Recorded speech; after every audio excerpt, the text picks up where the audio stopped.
All right, thanks for tuning in. Good morning, or good afternoon, or evening, I guess, depending on when you might be watching this. We are currently suffering the 2020 pandemic, coronavirus, and I just sort of figured since we're under the stay at home conditions, I would turn some of my training PowerPoints that I've used in the past into a YouTube video. So this is my first attempt. I hope it goes well. If it does, then I'll do some other short videos also from PowerPoints that I've used for training. Today what we're going to do is we're going to look at the forklift motor theory of operation. And we're going to look at basically three different types of motors that are used in the forklift applications. First would be a series wound motor. The second would be a separately excited or SEPEX motor. And the third would be an AC induction motor. Now, when we talk about motors, we basically have to know a little bit about magnetism. Right? Our motor is basically a very huge electromagnet. And it's going to be run basically by magnetism. The armature, what we're really going to see, the armature in one of these motors doesn't really touch the actual field itself. It's going to basically be pushed and pulled around, housed on its bearing ends, going to be pushed and pulled around basically by the magnetic strength of the stationary field themselves. So if we think about magnets, we know that likes repel, right? If you put two south poles together, they're going to push each other away, basically push them away. If you put two magnets together, you'll feel that invisible force pushing them away. But if you put two opposites together, they'll attract, right? You put a south and a north pole together and they'll suck each other in and attract to each other. So magnetism basically is set up by current flowing through a wire. And there's just a simple battery and compass, and if we close the switch and allow current to flow through the wire, you can see the compass moves basically, and it gives you a little bit of a magnetic field. Now, there are different things that determine how that field is created and how strong that field is. So let's take a look at some of those characteristics of a magnetic or electromagnet. Magnetism is developed by the current through the wire itself. The strength is determined by what we call ampere turns. The longer the wire, the more turns we have on a coil, the stronger the magnetic field is. And the more current we push through that field or through those windings, the stronger the magnetic field. So basically what we're looking at, our field strength is ampere turns. So let's just take an example here. If we have 100 turns of wire and we put 500 amps of current through that wire, we'll get 500 ampere turns. Okay, basically field strength. So now if we do just the opposite, if we have 5 turns and we push 100 amps through that wire, we're going to get the same 500 ampere turns. So what we can do is basically we're going to either have lots of turns and low current, or very small number of turns and a very high amount of current. So let's take a look at a very simple electromagnet that we use in electric forklift applications, and that would be the contactor coil. You guys have all seen the contactors that we use in forklifts. Basically, the contactor coil is thousands of turns, basically, you can see here, of copper wire that are coated in a varnish.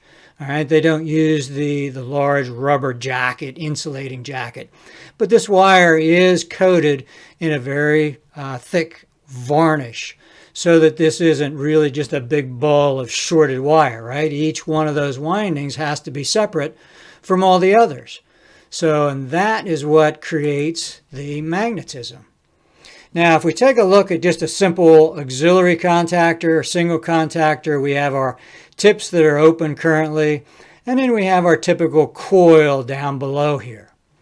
Now, if we go ahead and apply current to that coil, what we're going to do is we're going to build up a magnetic field. We're going to pull the plunger down and close those contactor tips. So a very simple example of an electromagnet.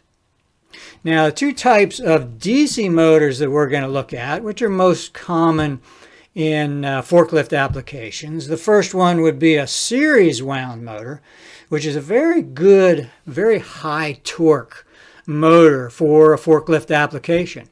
Think about our big 5,000, 8,000, 10,000 pound forklift trucks carrying a load on the front. We need a lot of torque, a lot of energy to get those vehicles moving. So series wound motor is a very high torque motor. Now we're also going to look at the separately excited motor also.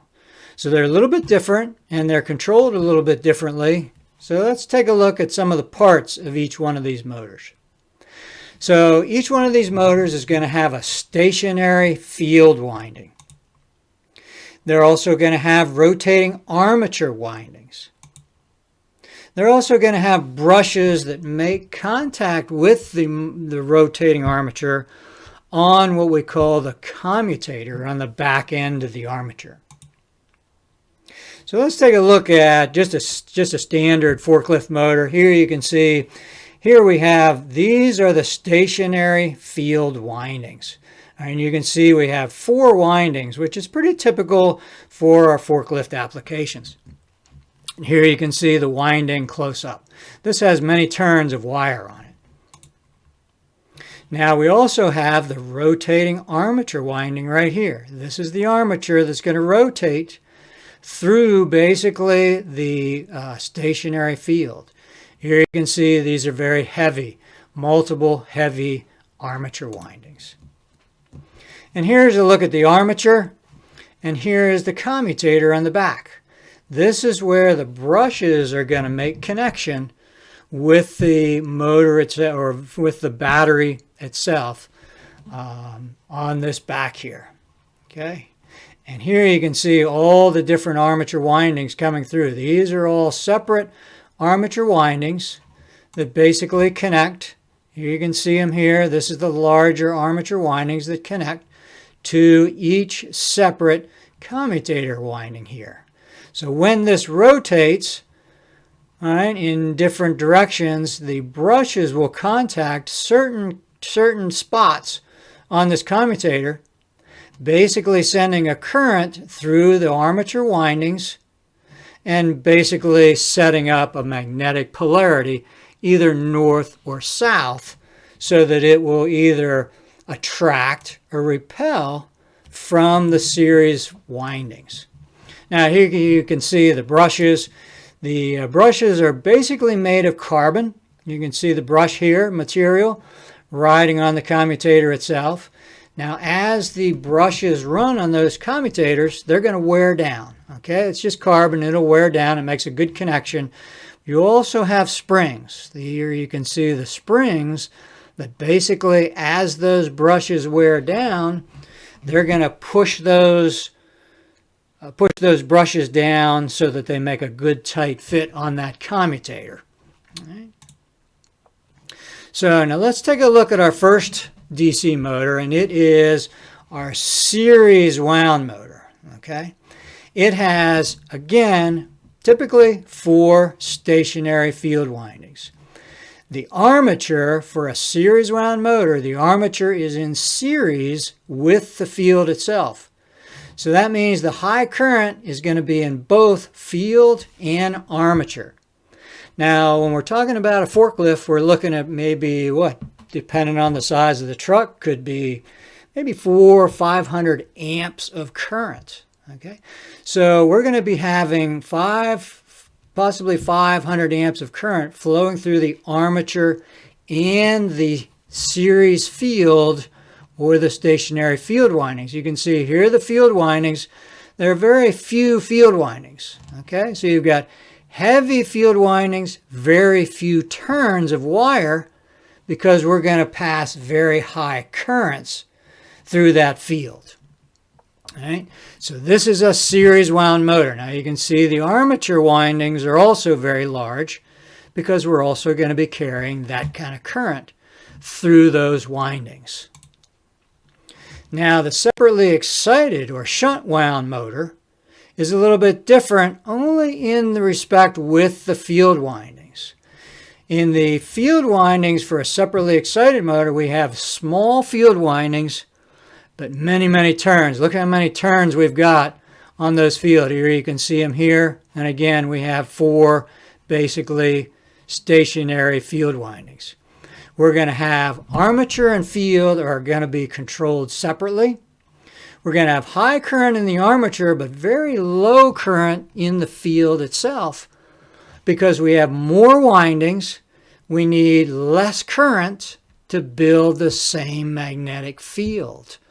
Okay, you sort of understand that now. We've got many, many, many turns. So in a series wound motor, we're going to have to use probably our very large contactors, our directional contactor set, to basically carry the current for the field itself, because we're looking at 400 or 500 amps. In a separately excited motor, we have many, many turns. We're going to run less current. So we'll actually be able to use large field effect transistors to carry the current for direction for the separately excited windings. Now I'm going to do another video later on the actual how we control the speed and the direction of these motors. This is basically just an overview of how the motors operate. So here's just a simple application of our DC motor. Let's say these are our stationary fields out here. You can see that this is probably like a permanent magnet, maybe motor diagram.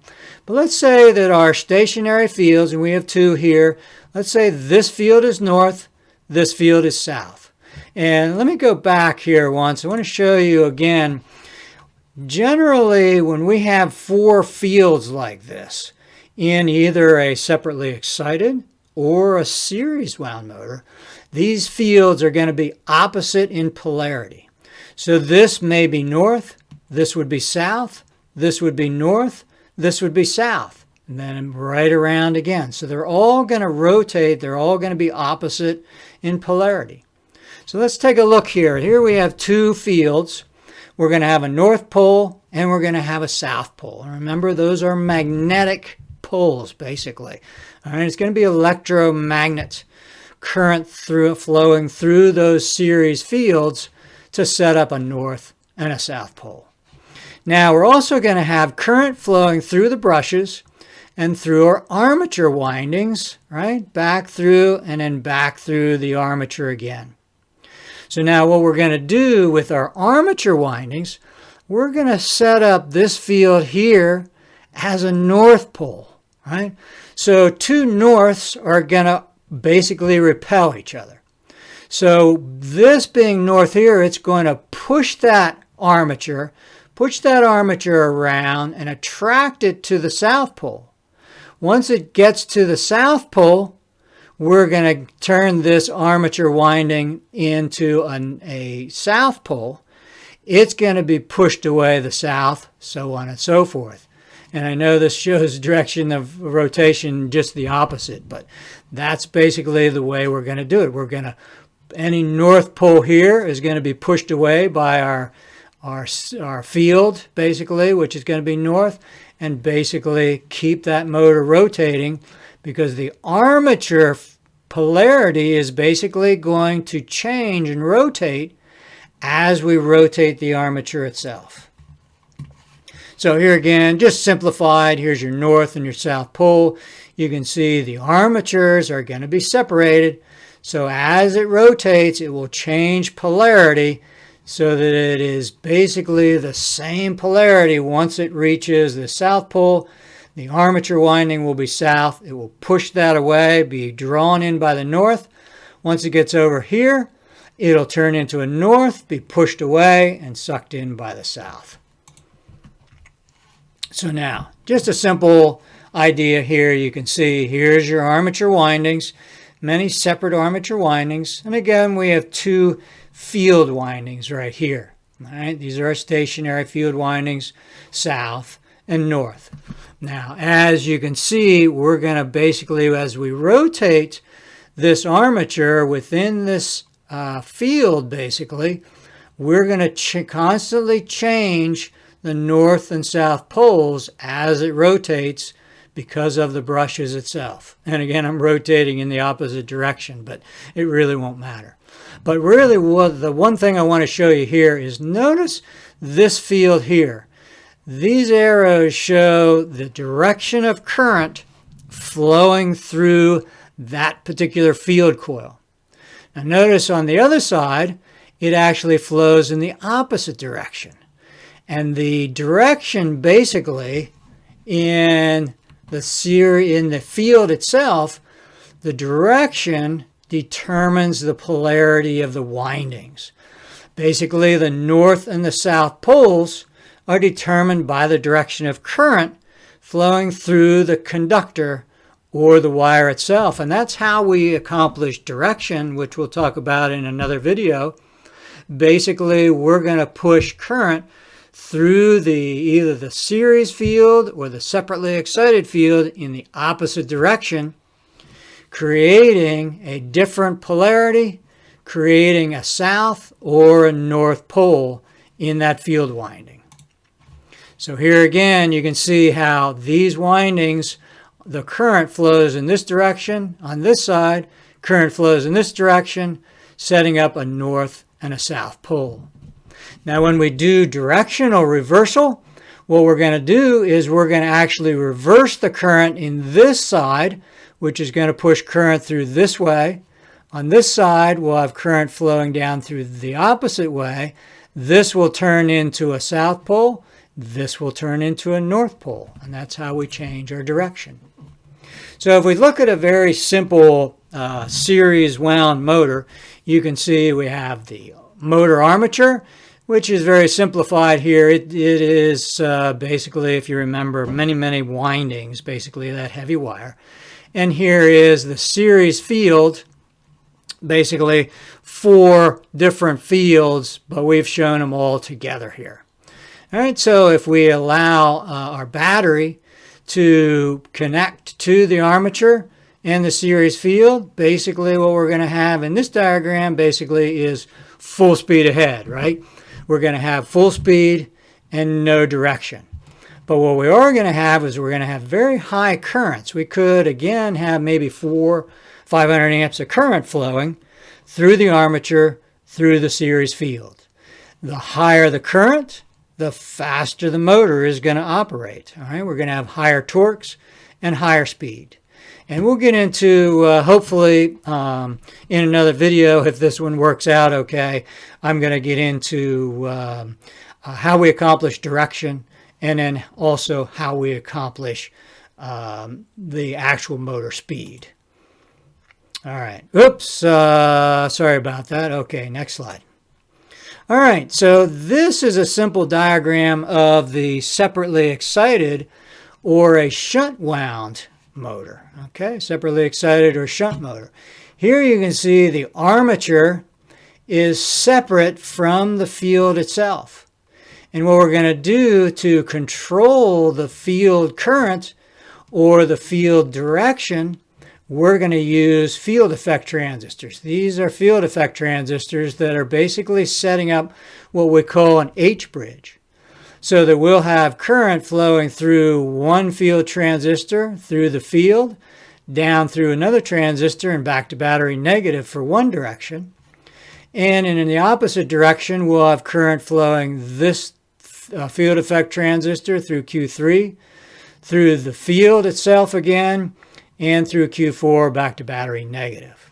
So rather than using large contactors like we do on a series wound motor, we're going to be able to use high current field effect transistors, and in some cases they're going to be single transistors. Getting a little bit ahead of myself, but here is the armature field effect transistor, and they're showing one transistor here, but this armature current is going to be very high current, again 400 or 500 amps, and so we'll have multiple transistors in parallel, and hopefully we'll talk about that in another video. But again, the field transistors, the reason we can do that is because, remember, this is a separately excited winding. We have very large number of turns on our coil. So more turns, less current. We may only run maybe anywhere from maybe 10 to maybe 40, 50 amps through the separately excited field, whereas on the armature, on the separately excited, we'll still be running our 500 amps of current like we would on the series wound motor. All right, so a couple of things about an AC motor. AC motor is basically a three-phase AC induction type motor. It has no brushes and no commutator in it. Some of the advantages of an AC motor: it is a very simple design, reducing the motor cost. It has more power output per cubic inch over and above the DC motors. It has a lower need for maintenance because it doesn't have brushes, although it does typically in most AC applications, it's going to have some sort of a bearing encoder or something like that, and possibly thermal protectors also within that motor. So they're going to have to be changed. Typically an AC motor runs a little bit cooler. Designers can position an AC motor in a more remote location in the truck because of the brushes are non-existent, which, you know, a lot of times you're going to have to replace the brushes on a DC motor. It's also easier to build a sealed AC motor than a sealed DC motor because of the absence, again, of the commutation components, brushes, etc. So here's just a quick look at some of the AC motor parts.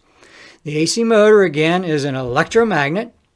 It has stationary windings.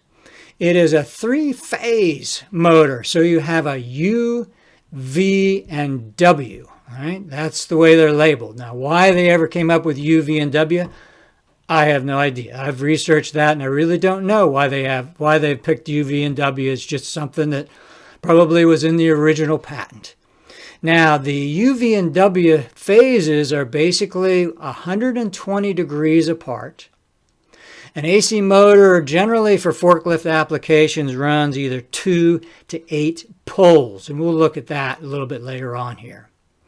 And basically the windings, you can see all the different windings, many more windings than a DC motor. Remember, we had typically like 4 field windings. Here we're going to have 2 to 8 different poles, and then 3 times that number. So we're going to have a lot of different windings. So those windings, the magnetic field in those windings is going to induce a voltage into the rotor or the armature itself. So let's take a look at this drawing here. This is basically our field windings. This is a 2-pole. So here you can see the red windings are 1 pole. Then, the red is our basically 1 phase. The yellowish green is our 2nd phase, and the blue is the 3rd phase. So we still have 3 phases with basically 2 poles for each phase. So now the way this is set up, here we have 1 phase. We're going to have our U, basically our U phase, our V phase, and our W phase. So phase 1, 2, and 3. Each one is going to have 2 poles because it is a 2-pole motor. And notice how what we're going to do is we're going to wind these separately just the way we did in a DC motor, so that when this is a north pole, this is going to be a south pole. All right? And the same with phase 2 and the same with phase 3. And you put all those windings together and you have a 3-phase 2-pole motor. So let's take a look at this. Here are our windings here. And in one direction, we're going to have north. This will be south. This will be north, south, north, south, and back to north again. And here you can see, again, this pole is basically common with this pole here. And again, it is wound in a different direction. One is going to be wound clockwise. One is going to be wound counterclockwise. So that's going to set up a north and a south pole. And the same thing with each one of the different poles. And here you can see A1 right here. A1 is going to be north in one direction, and in the opposite direction it's going to be south. So these will basically change and rotate in north and south polarities. Each one of these windings is 120 degrees out of phase. Okay. So here's a 4-pole. Just as an example, here's a 3-phase 4-pole, and you can see there are 4 basically red segments, there are 4 green segments, and 4 gold sort of yellow segments. All right, so this is a 4-pole. The more poles you're going to have, the smoother the operation and the higher torque that you're going to have. Now they're showing AC waveforms. Obviously we're using a DC battery in our forklift, and basically what we're going to do is it's going to be a chopped DC voltage. We're going to send a chopped DC voltage that's basically going to give the AC motor an illusion of an AC waveform. All right, so here's the rotor. This is the rotating part of the motor. Current is induced in the armature via the motor windings. This is basically a stack of steel bars. You can see they're sort of angled. You can sort of see it here. Each bar has a little bit of an angle, so that basically as it's rotating, this side of the armature will start cutting that magnetic field on this side first, and then it'll basically build right on down the length of that. Okay, just a drawing. You can see a little bit better how these are angled. All right, and this is going to rotate. This is our rotating armature on an AC motor. No brushes. Okay, so a little bit on electromagnetic induction. Electromagnetic induction occurs when a circuit with an alternating current flowing through it generates current in another circuit simply by being placed nearby. Now it must be either an alternating, what we call alternating current, AC, or in our applications it's going to be a pulsing DC current. Since we're working with a DC battery, we're basically going to pulse those coils so that we get an alternating current. We're going to go basically from 0 to full battery and back to 0 and full battery and pulse it at a different frequency and a particular rate, basically giving it the illusion of alternating current. Now, electromagnetic induction, you can see anytime we push current through a wire, we're going to see some form of a magnetic field. Okay, this is basically just showing you what that magnetic field is going to look like. So if I would put another coil inside this field here, it would basically accept, or it would basically, this energy here would be induced in that coil that I put or close to that magnetic lines of force, basically. Okay, so here's another little look at it. Here's our AC or pulsed DC waveform. We're basically putting a pulsed DC through these coils here. If I put another coil close to it, I'm going to actually have induced voltage. You can see voltage here basically induced into that coil itself. Okay, so all we need to do is place it close to it. This is basically how transformers work. You have a primary coil and a secondary coil. You have current flowing through the primary coil, and the secondary coil, as in this diagram, basically accepts the induced voltage. So here you have your magnetic field, induces current into the armature, creating magnetic polarity. So these, again, are going to be very strong magnetic fields, inducing, with basically lines of force, inducing voltage onto the rotating armature itself. And again, it's going to be a pulsing field, basically giving it the illusion or a simulation of an AC waveform. Okay, right. So it's going to be an illusion, right? Just another simple illusion. Okay, next slide. All right, so what we're going to do on an AC motor, we're going to have our three-phase motor, our three-phase windings, one winding, two winding, three winding. These are our field windings. Now, we're just showing one basically, but again, there are going to be 2 to 8 poles. All right, so field 1 is going to be, could be 2 windings, could be anything up to like 8 separate windings. Now what we're going to do is we're going to use field effect transistors, similar to an H-bridge, like we're going to create the current or the direction on a series wound or a separately excited motor, something like that. All right, so we're going to basically pulse 2 of these field effect transistors and allow current to flow through that winding. So if we want to energize winding 1, we're going to pulse with Q1, send current basically through through field 1, back down through, and then down through Q4 and back to battery negative. If we want to send a pulse through field 2, what we're going to do is we're going to go through Q2, basically sending it through, we're going to go the other direction. We're going to go through Q3, basically here, through 2, and then back to Q5, all right? And what we're going to do is we're going to energize each one of these windings in basically a rotation.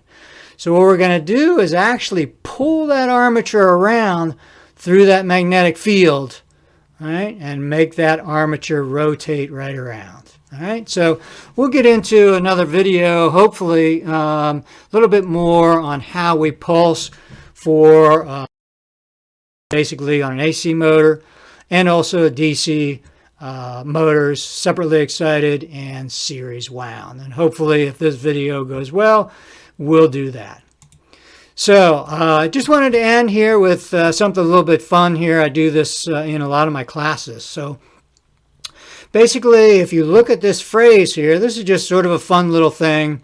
What I want you to do is count the number of F's that you see, okay? I'm going to give you the first one. There's one F right there, okay? So count the number of F's that you see. Don't worry about really what it says. Finished files are the result of years, so on and so forth. So take a minute, just count the number of F's that you see.